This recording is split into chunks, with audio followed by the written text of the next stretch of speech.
কোরআন থেকে আমরা গাইডলাইন নিব, সেভাবে জীবন যাপন করব, এটা হচ্ছে আমরা। আচ্ছা বলেন, নবীর একজন সাহাবা ছিল আবু বকর, সত্যের উপর ছিল না মিথ্যার উপর ছিল?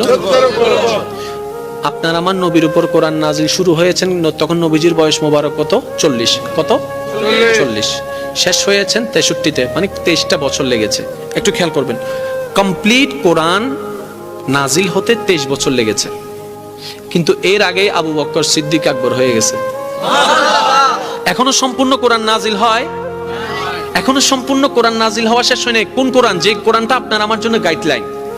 প্রত্যেকটা আয়াত এখনো নাজিল হওয়া শেষ হয় নাই, কিন্তু Siddiq Akbar success, Omar Farooq success, Osman Ghani success, Maula Ali success.